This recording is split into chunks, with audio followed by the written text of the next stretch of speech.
Hey, good morning and welcome to the Too Good Health Show on WIMO 1300 AM. We're your hosts today, Charles and Sheril Burrage, owners of Too Good Health based in Winder. And we are your premier full-service provider for all your health, fitness, and nutritional needs online at toogoodhealthllc.com. Well, we always say it because it's our motto, to be fit, healthy, and well, it takes two. So we're here to help you today. And how are we helping today, Charles?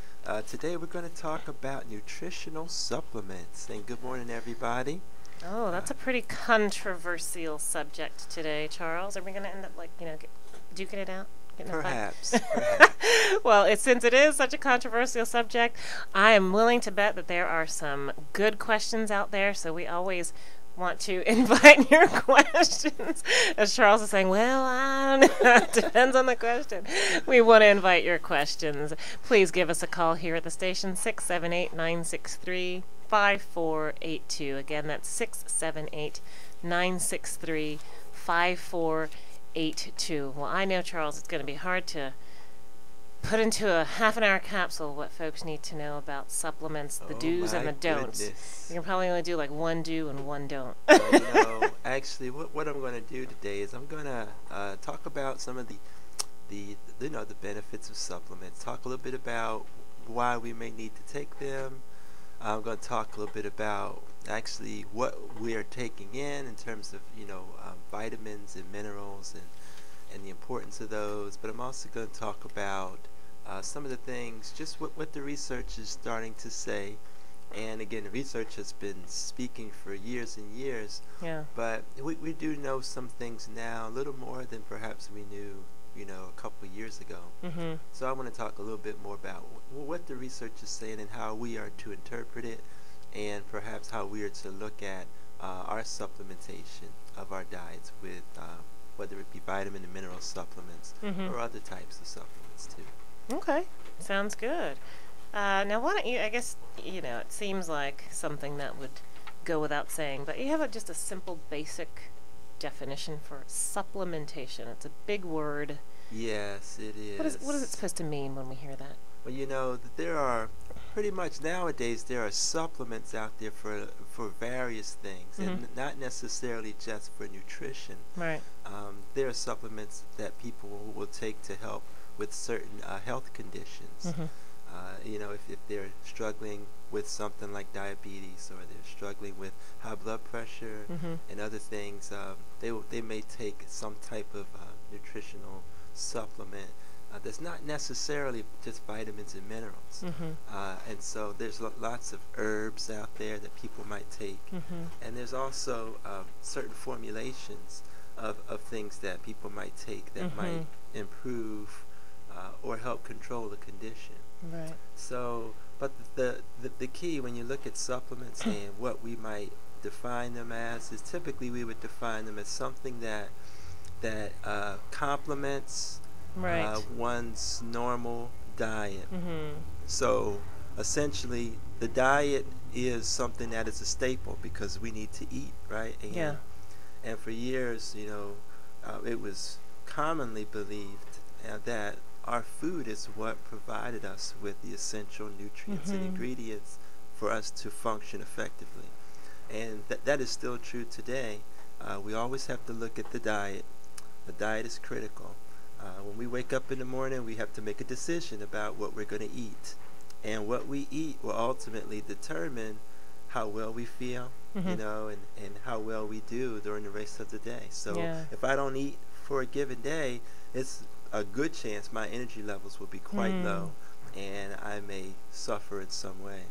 Wow, so that sounds like something that's really key and probably, well, I didn't know, but probably a good place to start with supplements. Just kind of by definition alone, it means kind of in addition to. So it's not the primary thing we need to focus on. Correct. The primary thing we need to focus on is the food that we're taking in, right? Exactly right. And then, if we have deficiencies or, like you said, a specific condition that we're dealing with, then we look for something in addition to supplement. Right, and then you also have this other category, which would be your athletes there are tons of supplements out there for athletes to help them improve performance. Wow, yeah. And so, again, they may be nutritional, but they may include something else. Well, yeah, they just require so much from their bodies. It's amazing. Exactly right. Oh, my goodness.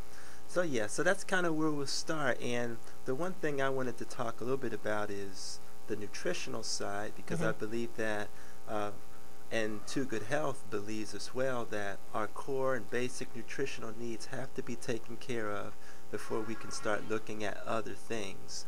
Particularly, like for me, I deal with athletes a lot, and typically athletes will run by, they'll say, hey, what do you think about this product? It'll build muscle mass, it'll make me go faster and stronger and all that. And I typically want to deal with that last. I really want to deal with, are you eating normally? Are you on a regular schedule? What are you eating? Yeah. When are you eating? And those types of things help me even more so to help them to perform better, because oftentimes they're not eating the way they should be eating. And so now they're talking about building muscle, and I'm thinking, well, if they had just, if they had focused on a good, sound diet, good nutritional principles, then maybe we wouldn't need to be dealing with this other supplement here, wow, okay. which might, which they might think is improving their muscle mass, which they think is the answer, but maybe the answer is eating better. Right. So I always like to deal with core and basic nutrition first. Okay. And that's basically the philosophy of Too Good Health as well, is we always deal with that first. Absolutely. And so as we look at nutrition, just be aware that there's tons of vitamins and minerals out there that the companies are selling. But for us, we do need to know what's important for us to be taking in. Yeah. And typically when you look at your vitamins, we have our basically two categories of vitamins.